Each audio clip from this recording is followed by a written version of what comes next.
Seu contrato de experiência acabou, foi demitido durante o contrato de experiência ou quer pedir demissão durante o contrato de experiência? Então fica aqui comigo que esse vídeo é para você. Meu nome é Karina, eu sou advogada trabalhista e no vídeo de hoje eu vim falar sobre o contrato de experiência, o prazo de duração, as verbas rescisórias decorrentes do término do contrato, do pedido de demissão durante esse contrato e da demissão sem justa causa durante esse contrato também. Com relação ao prazo de vigência desse contrato de experiência, o artigo 445, parágrafo único da CLT, estabelece que esse contrato pode ter até 90 dias. Isso significa que pode ser que esse contrato seja inicialmente estipulado com 30 dias e posteriormente prorrogado por mais 30, por mais 60? Sim, porque ainda assim está sendo observado o limite de 90 dias. Pode acontecer, por exemplo, do contrato de trabalho ser de 45 dias e ele ser prorrogado por mais 45 dias? Sim, porque ainda assim está obedecendo os limites de 90 dias. Lembrando, essa prorrogação só pode acontecer uma vez. Isso significa que, mesmo que seja observado esse limite de 90 dias, o empregador não pode prorrogar isso por mais de uma vez. Por exemplo, o empregador não pode estabelecer um contrato de experiência por 30 dias, prorrogar por mais 30 e prorrogar novamente por mais 30. Por mais que ele tenha observado esse limite de 90 dias, ele prorrogou por mais de uma vez. Consequentemente, esse contrato de trabalho por prazo determinado, que é uma característica inerente ao contrato de experiência, vai passar a ser considerado um contrato de trabalho por prazo indeterminado. Isso está previsto no artigo 451 da CLT. Tá, Karine, entendi, mas que diferença faz ser um contrato por prazo determinado e por prazo indeterminado? Calma que no final do vídeo você vai entender. Agora nós vamos falar das verbas rescisórias desse contrato de experiência utilizando três hipóteses. A primeira é quando esse contrato de experiência realmente acabou, foi cumprido até o final.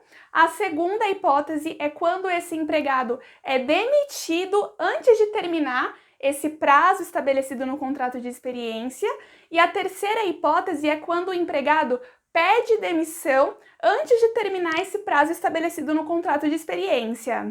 Bom, na primeira hipótese, que é quando esse contrato de experiência termina justamente porque acabou o prazo de vigência dele, a empresa optou por não ficar com esse funcionário.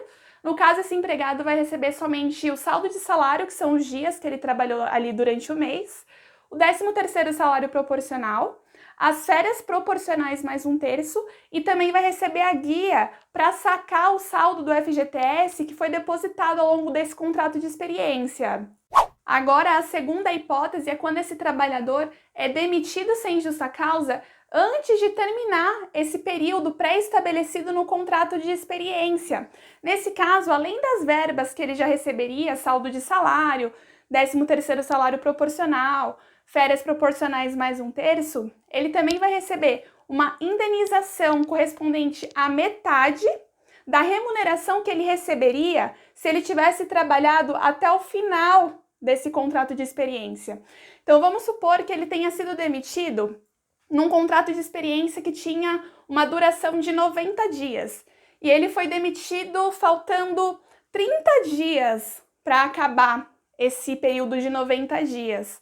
Nesse caso, a empresa teria que indenizar esse empregado num valor correspondente a 15 dias, porque metade de 30, 15. Esse seria o valor correspondente à indenização que a empresa teria que pagar ao funcionário. Além dessa indenização, a empresa também teria que pagar para esse funcionário 40% da multa do FGTS, liberando para ele a guia para ele sacar o saldo do FGTS e a multa, e também a guia para entrada no seguro-desemprego, caso ele tenha direito. Mas, Karina, 3 meses de seguro-desemprego já tem direito? Não, mas às vezes acontece de ele já ter trabalhado em outras empresas antes dessa e esses períodos vão se acumular, fazendo com que ele consiga dar entrada no seguro-desemprego. Tem alguns regramentos específicos para isso, mas em regra a empresa teria que sim liberar essa guia do FGTS e a guia para ele tentar dar entrada no seguro-desemprego, se for o caso. Agora vamos falar da terceira hipótese, que é quando esse empregado pede demissão antes de cumprir esse período do contrato de experiência.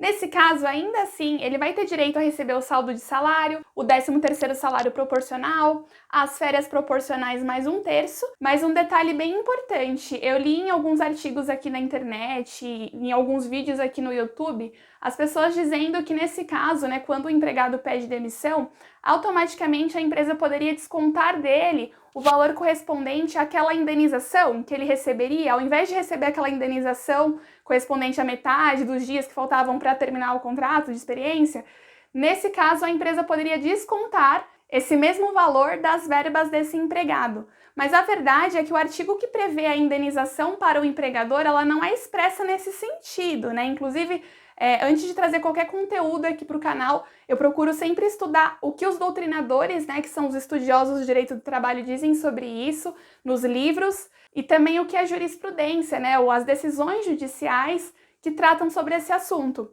E, na verdade, a interpretação que eles têm é justamente essa, que essa indenização para o empregador somente seria devida se, de fato, esse empregador tivesse tido algum prejuízo com a ausência desse empregado, com essa quebra do contrato de experiência de forma repentina.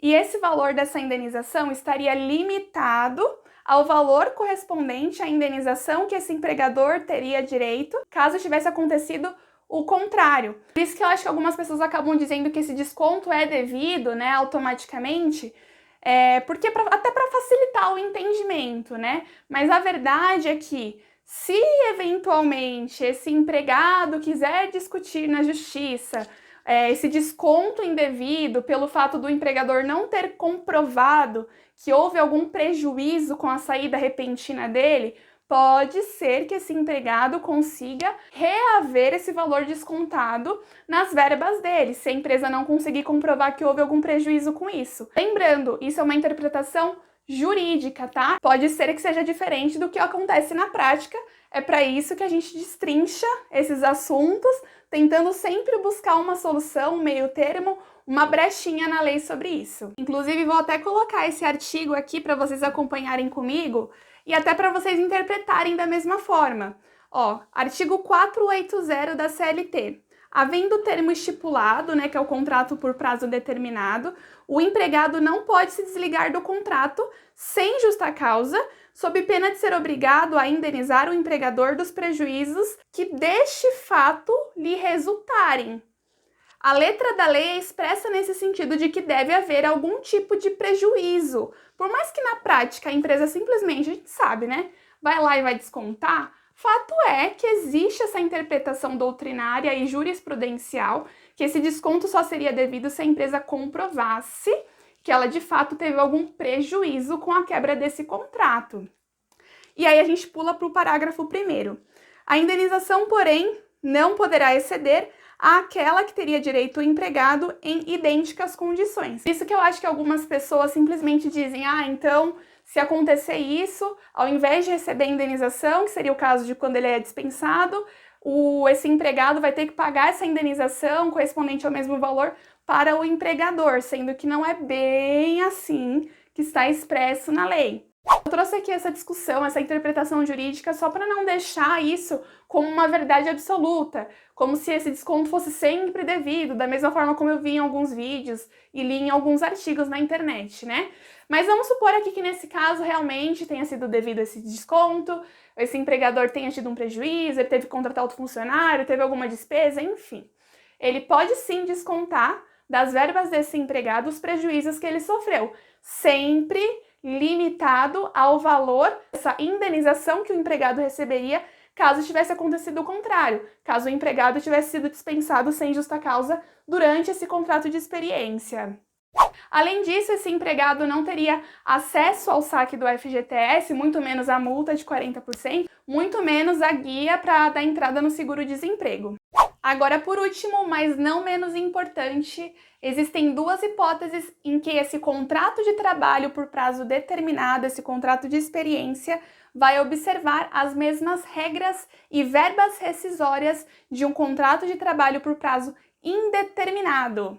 A primeira hipótese é quando aquele prazo de 90 dias que eu comentei lá no começo do vídeo não for respeitado, ou seja, se esse trabalhador trabalhar nessa empresa por mais de 90 dias, o seu contrato de trabalho de experiência por prazo determinado automaticamente vai se transformar num contrato de trabalho por prazo indeterminado, fazendo com que, no caso de uma rescisão, seja por pedido de demissão ou seja por dispensa sem justa causa, ele tenha os mesmos direitos de um trabalhador comum, ou seja, aquele que tem um contrato de trabalho por prazo indeterminado.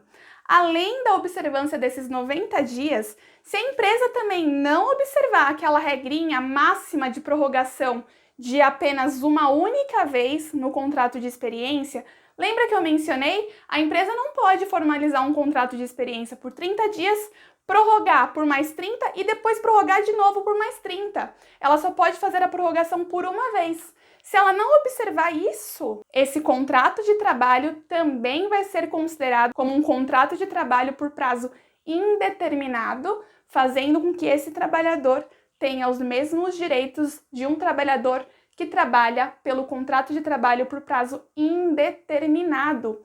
A segunda hipótese é quando existir nesse contrato de experiência uma cláusula chamada cláusula assecuratória do direito recíproco, que nada mais é uma cláusula que prevê que, se eventualmente esse contrato por prazo determinado for rescindido antes do termo final, antes do prazo final dele, as partes vão ter direito ao recebimento de verbas rescisórias como se fosse um contrato de trabalho por prazo indeterminado. Tá bom, Karine, isso eu já entendi, mas que diferença isso faz na prática? Ser um contrato por prazo determinado ou indeterminado? A diferença é que quando a gente observa as regras de um contrato de trabalho por prazo indeterminado, é devido tanto ao empregado que pede demissão como ao empregado que foi demitido o aviso prévio. No caso do empregado que pede demissão, ele precisa cumprir os 30 dias de aviso prévio para esse empregador, mesmo que ele esteja nesse contrato de experiência.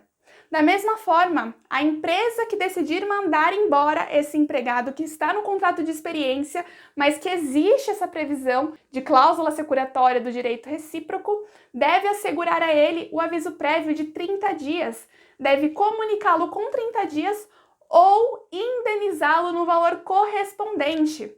Nesse caso, aquela indenização que as partes pagariam para si, tanto o empregador descontando das verbas do empregado ou o empregado recebendo essa indenização do empregador, não seriam devidas. Em contrapartida, essas partes, tanto o empregado como o empregador, estariam asseguradas dessa comunicação prévia de 30 dias ou da indenização correspondente. Em resumo, as verbas rescisórias que esse empregado que foi dispensado sem justa causa durante a vigência desse contrato de experiência, antes do término desse contrato de experiência, que nesse contrato existia essa cláusula assecuratória do direito recíproco, vão ser o saldo de salário, que são os dias trabalhados no mês, o 13º salário proporcional, as férias proporcionais mais 1/3, a multa de 40% do FGTS, as guias para sacar o FGTS, para dar entrada no seguro-desemprego se for o caso, e, nesse caso, ao invés daquela indenização da metade dos dias que faltava para ele terminar o contrato, a empresa teria que pagar também para esse empregado o aviso prévio indenizado de 30 dias. Da mesma forma, caso esse empregado queira pedir demissão nesse contrato de trabalho por experiência, que exista essa cláusula antes de terminar o prazo previsto, ele também teria que conceder ao empregador